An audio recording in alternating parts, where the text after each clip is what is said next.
नमस्कार, आप देख रहे हैं गंभीर न्यूज और मैं हूं संजीव गंभीर।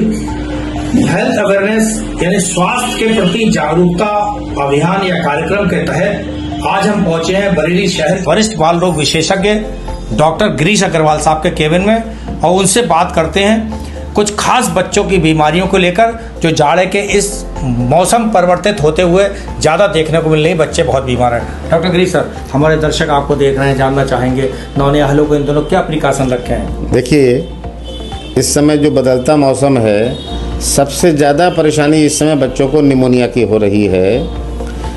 छोटे बच्चों में एक वायरल इन्फेक्शन हो रहा है जिसको रेस्पिरेटरी सिंसिटियल वायरस और इन्फ्लुएंजा वायरस की वजह से फैल रहा है, जिसमें बच्चों को बुखार होता है, खांसी आती है, पसली चलती हैं, बच्चे बहुत रोते हैं और दूध नहीं पी पाते। तो इससे बचाव के लिए बच्चों को इस बात का विशेष ध्यान रखना है कि कोल्ड एक्सपोजर ना हो, हैंड वॉश करें और घर और परिवार में आसपास जिन बच्चों को भी सर्दी की, जुकाम की, खांसी की शिकायत हो, उनको छोटे बच्चों से थोड़ा दूर रखें। डॉक्टर साहब, दिन में थोड़ी गर्मी रहती है वातावरण में, रात में ठंड हो जा रही है, लोग पंखा चला लेते हैं कभी कभी, या अपने आप तो बड़े रजाई ओढ़ ली, बच्चे रजाई से बाहर चले गए, तो क्या उसमें कुछ दिक्कत आ सकती है? नहीं, उसमें कोई दिक्कत नहीं है। बस बच्चे को देखिए, हमारे देश में अंदर एक खुशी की बात यह है कि कोई एक्सट्रीम टेम्परेचर्स नहीं है, फिर भी प्रोटेक्शन के लिए बच्चे के लिए 30 से 32 डिग्री सेंटीग्रेड हम लोग कंफर्टेबल मानते हैं। और कोशिश यही करें कि बच्चे को सुबह और शाम थोड़ा ढक के रखें, नोज़ क्लीन करें। आजकल सबसे ज़्यादा इम्पॉर्टेंट ये है कि अगर वायरल इन्फेक्शन होता है तो उसमें रिकमेंडेशंस ये हैं कि बच्चे की नोज़ क्लीन करें, सलाइन ड्रॉप्स डालें बच्चे के, जिससे रेस्पिरेटरी ट्रैक्ट क्लियर रहे, और ल्यूक वार्म वाटर बार बार पिलाएं। वायरस अपने आप चला जाता है और धीरे धीरे बच्चों में रिकवरी विदिन ए वीक हो जाती है। डॉक्टर साहब, कुछ देखा गया कि शहरी क्षेत्र में कामकाजी माताएं अपने बच्चों को स्तनपान कराने के अपेक्षा बोतल का दूध, डिब्बा बंद दूध इत्यादि प्रेफर कर देती हैं, अपने काम पर चली जाती हैं। ऐसी महिलाओं के लिए, ऐसी स्त्रियों के लिए कुछ कहना चाहेंगे? नहीं, देखिए, WHO रिकमेंड करता है कि 6 महीने से पहले केवल एंड केवल मदर का ही दूध पिलाना चाहिए। मदर का दूध एक, हम इसको मानते हैं कि वो खाली दूध नहीं है, वो एक तरह की उसमें दवाई भी होती है जिसको हम कहते हैं इम्यूनिटी। जो मदर के अंदर इम्यूनिटी है वो मदर के दूध में जाती है। वो नेचर ने एक चीज़ बनाई है, वो इम्यूनिटी उस दूध के साथ बच्चे में जाती है और 6 महीने तक बच्चा बीमारियों से because of that immunity protected रहता है।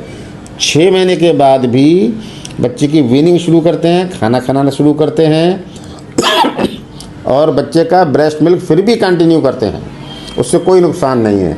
बस बच्चे को ब्रेस्ट मिल्क पिलाएं जिससे बच्चा प्रोटेक्टेड रहे, और वो ब्रेस्ट मिल्क मदर के लिए भी हेल्पफुल है पिलाने के लिए, उसकी वजह से मदर भी प्रोटेक्टेड रहती है।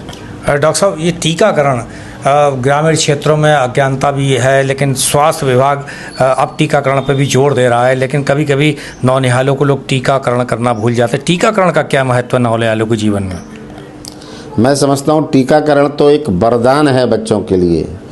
टीकाकरण हमारे शरीर में प्रतिरोधक क्षमता डेवलप करता है, और जिन दवाइयों का कि जिन बीमारियों के लिए वो टीका लगता है, उन बीमारियों से बच्चों का बचाव होता है। इसलिए मेरा तो कहना यह है, सरकार को कंपलसरी कर देना चाहिए कि हर बच्चे के टीका लगना ही लगना है, और सरकार को ये नियम बताना चाहिए कि जिस बच्चे के टीके नहीं लगे हैं उनको किसी भी स्कूल में दाखिला ना दिया जाए।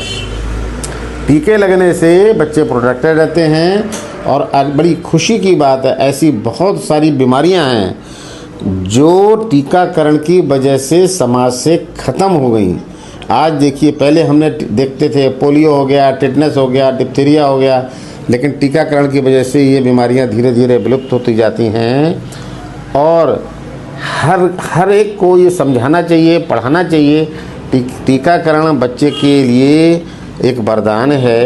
एक इंजेक्शन से ज़रूर हल्का सा पेन होता है, लेकिन आगे के लिए हमेशा बच्चे को इम्यूनिटी मिलती है। देखिए, टीकाकरण का नवजात शिशु के जीवन में कितना महत्व है आपने समझा होगा डॉक्टर गिरीश अग्रवाल जी की जुबानी, जो बरेली शहर में करीब 50 साल से ज़्यादा प्रैक्टिस कर रहे हैं बच्चों के डॉक्टरों की।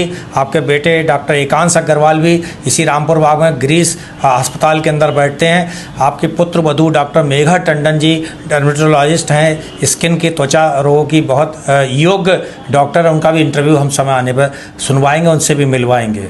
फिलहाल डॉक्टर साहब, हमसे बात करने के लिए आपका बहुत बहुत धन्यवाद। धन्यवाद।